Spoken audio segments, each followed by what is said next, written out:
सोचो तुम्हारी जिंदगी परफेक्ट चल रही हो, बड़ी सी सैलरी हो, बड़ी बिल्डिंग हो, सिक्योर फ्यूचर हो, और फिर एक दिन तुम सब कुछ छोड़ देते हो।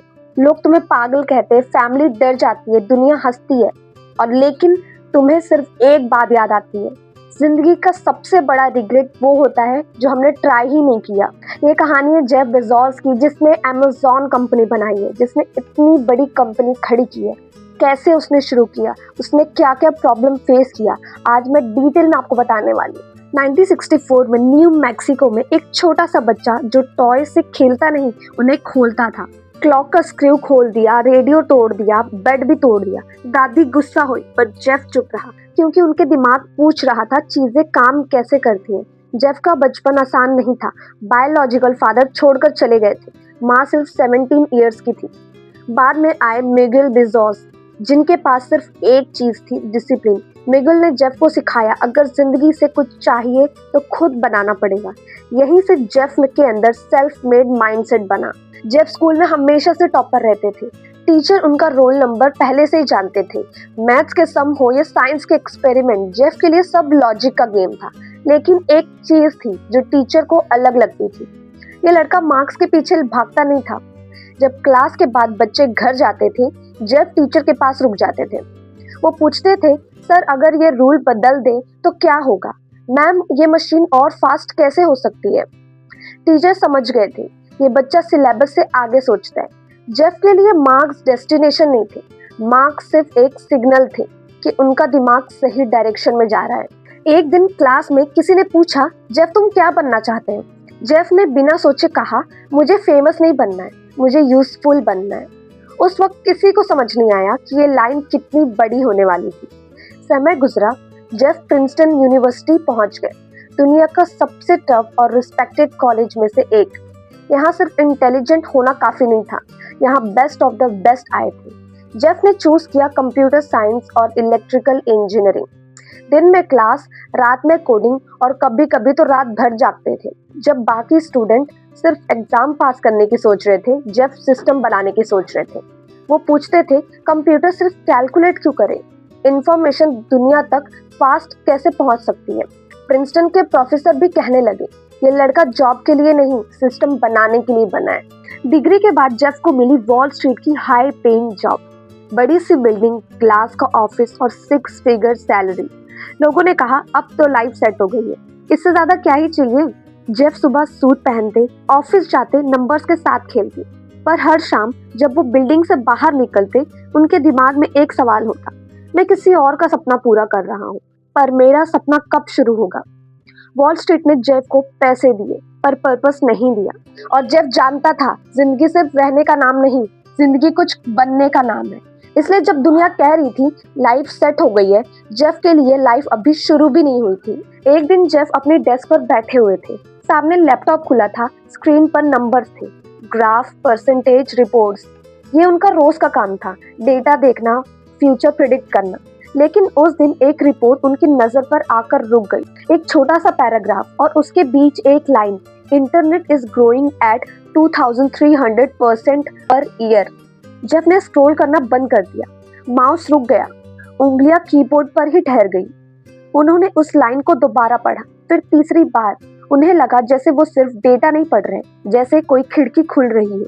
जेफ ने धीरे से लैपटॉप बंद कर दिया, रूम बिल्कुल शांत हो गया। वो कुर्सी से उठकर खिड़की के पास चले गए।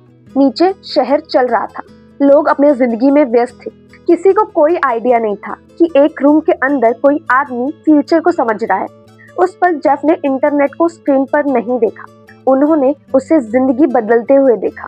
उन्होंने सोचा, अगर ये ग्रोथ सच्ची है तो कल दुनिया का तरीका बदलने वाला है।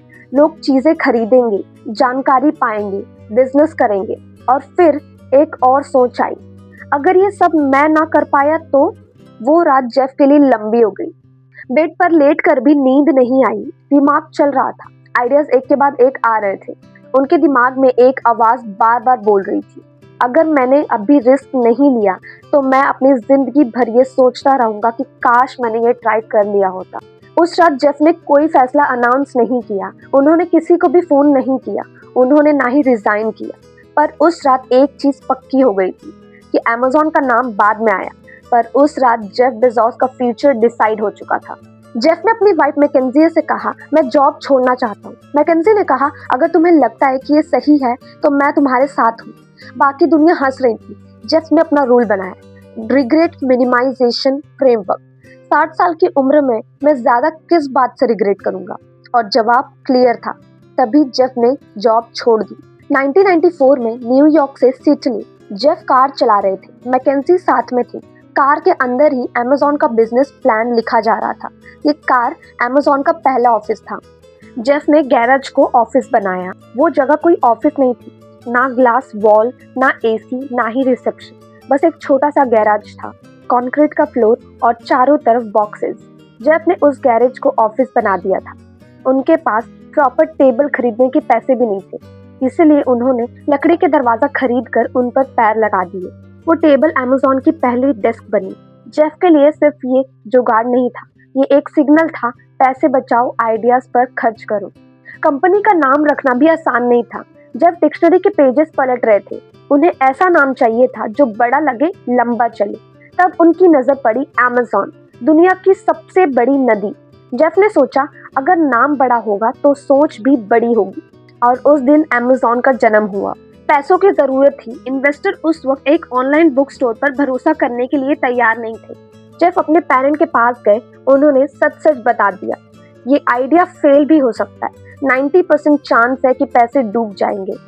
पेरेंट्स ने बिना गारंटी के $3 लाख इन्वेस्ट कर दिए। ये इन्वेस्टमेंट पैसों का नहीं था, ये भरोसे का था।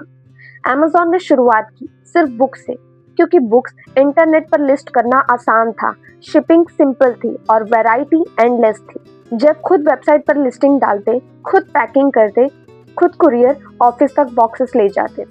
कभी कभी तो वो फ्लोर पर बैठकर काम करते। और फिर वो दिन आया, कंप्यूटर स्क्रीन पर एक छोटा सा मैसेज दिखा, ऑर्डर रिसीव। जेफ पहले कुछ सेकंड तक स्क्रीन को देखते रहे और उन्होंने जोर से चिल्लाया। ऑफिस में एक बेल लगी हुई थी। जेफ ने बेल बजाई, सब लोग भागकर आए। वो एक ऑर्डर जेफ के लिए सिर्फ एक बुक की सेल नहीं थी, वो प्रूफ था कि एक आइडिया सिर्फ दिमाग में ही नहीं, दुनिया में भी काम करता है। उस छोटे से गैराज में उस दिन ना ही कोई सेलिब्रेशन हुआ, ना ही पार्टी और ना ही स्पीच। पर एक बात तय हो गई, अमेज़न सिर्फ वेबसाइट नहीं रही, अमेज़न एक सपना बन चुकी थी। और ये सब सिर्फ शुरुआत थी। अमेज़न बढ़ रहा था, ऑर्डर्स आ रहे थे, कस्टमर बढ़ रहे थे, लेकिन नंबर्स जो दुनिया देखती है, प्रॉफिट, वो अभी भी नहीं आ रहा था। सालों तक अमेज़न लॉस में रहा। हर क्वार्टर के बाद हेडलाइन आती, Amazon is burning cash, this company will never be profitable, Amazon is just a bubble. TV debate में एक्सपर्ट बैठे होते, ग्राफ्स दिखाए जाते और हंसी के साथ कहा जाता, ये मॉडल काम नहीं करेगा। इन्वेस्टर घबरा जाते, एनालिस्ट सवाल पूछते, जेफ प्रॉफिट कब आएगा? जेफ सुनते, सिर्फ सुनते। उन्होंने कभी स्टेज पर खड़े होकर खुद को डिपेंड नहीं किया, उन्होंने मीडिया को जवाब नहीं दिया, क्योंकि जेफ के लिए ये डिबेट का सवाल ही गलत था। उनका मन था, अगर कस्टमर खुश है तो प्रॉफिट को बुलाने की जरूरत नहीं होती, वो खुद आ जाता है। अमेज़न पैसा एडवर्टाइजमेंट पर कम और कस्टमर एक्सपीरियंस पर ज्यादा खर्च करता था। Fast delivery, easy returns, lower price. हर डिसीजन के पीछे एक ही सवाल होता, इससे कस्टमर का ट्रस्ट बढ़ेगा या नहीं। जब जानते थे ट्रस्ट बनाने में सालों लगते हैं और तोड़ने में सिर्फ एक पल। इसीलिए जब दुनिया हंस रही थी, जब चुपचाप फाउंडेशन बना रहे थे और जब बाकी कंपनी शॉर्ट टर्म प्रॉफिट के पीछे भाग रही थी, अमेज़न लॉन्ग टर्म एम्पायर तैयार कर रहा था। मीडिया ने उसे बबल कहा, जेफ ने उसे प्रोसेस कहा और वक्त ने डिसाइड कर लिया कि कौन सही था। समय के साथ अमेज़न सिर्फ एक वेबसाइट नहीं रहा, वो स्टोर बना जहां लोग हर चीज खरीद सकते थे। वो प्लेटफॉर्म बना जहां दूसरे लोग अपना बिजनेस चला सकते थे। वो सिस्टम बना जो डेटा, लॉजिस्टिक, क्लाउड और टेक्नोलॉजी सबको एक साथ जोड़ता था। और धीरे धीरे अमेज़न एक एम्पायर बन गया, वो एम्पायर जो वेयरहाउस से ज्यादा सोच पर खड़ा था। और इसी सफर के बीच एक दिन दुनिया ने नोटिस किया, जेफ बेजोस दुनिया के सबसे अमीर लोगों में शामिल हो चुके थे। हेडलाइन आई, रैंकिंग निकली, नंबर्स गिने गए, पर जेफ के लिए ये कभी गोल नहीं था। उन्होंने कभी अमेज़न इसलिए शुरू नहीं किया कि वो बिलियनेयर बनना चाहते थे। उन्होंने अमेज़न इसलिए शुरू किया क्योंकि उनके पास एक आइडिया था जो ट्राई किया जाना चाहिए था। जेफ अक्सर कहते हैं कि सक्सेस पैसों का नाम नहीं है। उनके लिए सक्सेस का मतलब था हर सुबह उठकर ये जानना कि उन्होंने जिंदगी से कुछ छिपाया नहीं। इसलिए वो कहते हैं सक्सेस रिग्रेट ना होने का नाम है। रिग्रेट इस बात का कि काश मैंने ट्राई किया होता। रिग्रेट इस बात का कि काश मैं डर के आगे बढ़ा होता। जेफ बेज़ोस ने पैसे कमा लिए, पर उससे पहले उन्होंने अपने आप को ये कहने का मौका दिया कि मैंने कोशिश की। और शायद यही वजह है कि अमेज़न इतना बड़ा बना, क्योंकि एम्पायर सिर्फ पैसों से नहीं बनता, वो उन फैसलों से बनता है जो हम डर के बावजूद लेते हैं।